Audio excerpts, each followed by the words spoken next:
I'm Tammy Hannick of Dynamic Effects Fitness, and welcome to the first installment in the Sassy Guns Challenge. Now, I know a lot of my clients have been asking for this because we went through the Sassy Abs Challenge last spring. We went through the Sassy Ass Challenge this summer that was working on the glutes and the legs, and now we're ready to add a layer on for the upper body. And this program can be used now as a full body circuit in front of your TV or in your bedroom or wherever you feel most comfortable when you don't feel like putting on a video or going to the gym. Is something else that you can add when you need a little extra inspiration and something a little different. Put on your favorite music and just go. So with that, this calendar is set up in 4 different blocks of exercises, and they're going to target the major muscle groups of the upper body: the shoulders, the biceps, the triceps, the chest, and the back. Now, if you're brand new to weight training, maybe one set is going to be enough for you. If you are dabbling with weight training and feeling like pushing yourself a little bit, yes, most certainly do 2 sets of every exercise for the rep count on the calendar. And if you're more advanced exerciser and you have time and you want to see some serious changes, go ahead, do 3 sets and challenge yourself with the weights. This program, the way I've written it, is designed to introduce women to weight training for the first time with light weights, or challenge somebody with a little heavier weights. It's very basic, very straightforward, but should give you some good results when combined with the lower body and the abs challenge as well. So let's get right into it. We're in my gym, and I have a lot of equipment in here that you've seen before. So for the purposes of this challenge, you're going to need either some different weights of dumbbells, or perhaps you have a weighted bar or a barbell. So you're going to see me using all of those today so I can show you how different they look and maybe what you can be thinking of and visualizing as we're going through the exercises. So the very first one I'm going to show you is for shoulders, and it's just a standard overhead press. But let's just talk about form. Make sure that no one's going to get hurt in this circuit. So go ahead and grab your weights. And for purposes of this exercise, I have 12 pounds because I like to train my shoulders. So I want you to take a nice wide stance and tip your pelvis under slightly to kind of brace the core and protect your lower back. When you bring those weights up the body, bring them close to your body and flip them up overhead to the level of your shoulders. Now, when we do the overhead press, I want you to think about keeping your elbows more in a goalpost position, not dropping all the way down if you can. So if we're at the goalpost position, take the hands out. I want you to push straight up overhead, and I'm watching in my mirror right now. That really helps me with form to make that beautiful 90-degree shape with my arms. Okay? It's as easy as it is, but I want you to use the best form that you can. Go ahead and bring those weights in and down the body. Now, if we're going to go to bicep curls, I'm already in that position that I like to train from because I like my stance wide. It makes me feel more strong. So engage your core, bring the elbows not out, but in close to the rib cage, elbows pointing to the back of the room. And when you engage the bicep, think about the action being full range to the top of the shoulder, but a fist distance away, and then down to the top of your thighs. So bracing the core as we're not swinging the body with momentum to pick up the weight. I want all the work done in the bicep from a full range position. Easy, right? Easy.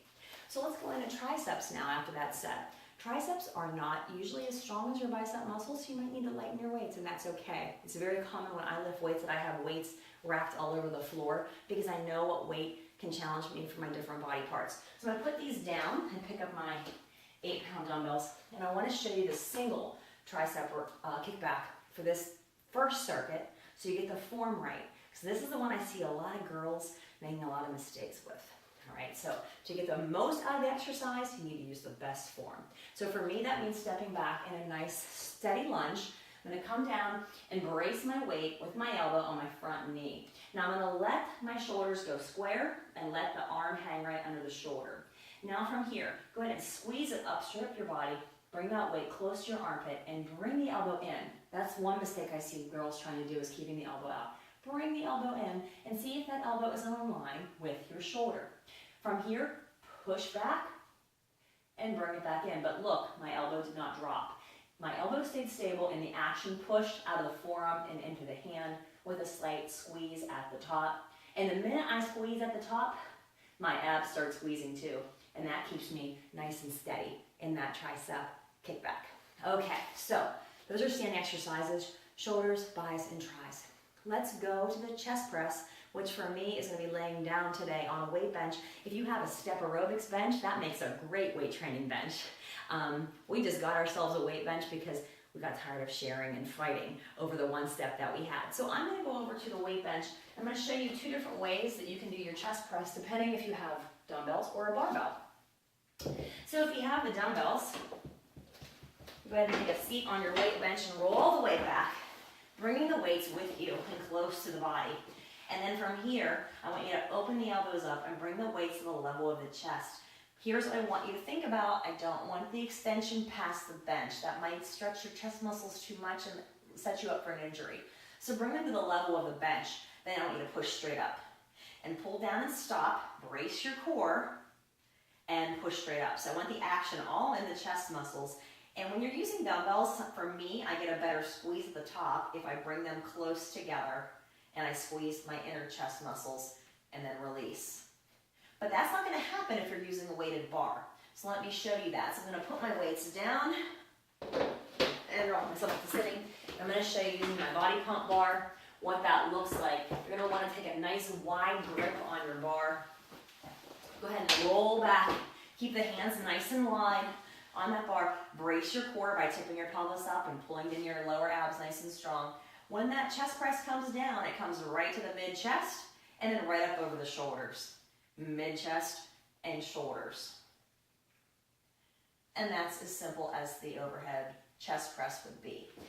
Let's go into our final exercise, and it's going to be just doing the reverse fly. It starts to work into the back muscles. Now, back muscles are really strong, but when we do reverse flies, it works into the rear delts, which, and for the shoulder muscles, sometimes aren't quite as strong in the upper back muscles.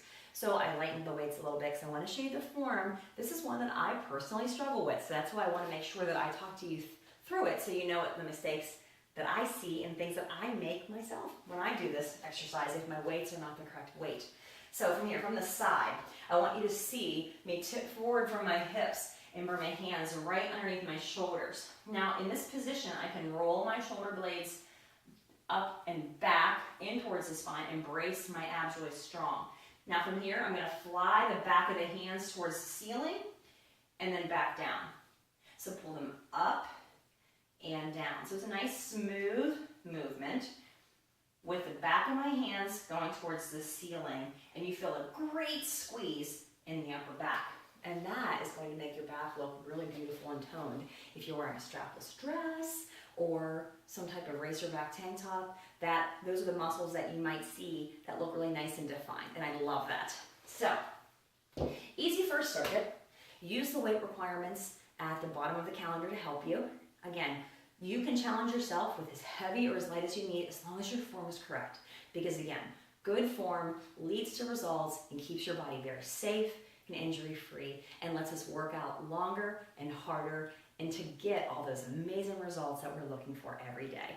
And if you follow my calendar and you eat right and you stay on track, you know what I say? That's the Hammock Dynamic. I'll see you next time.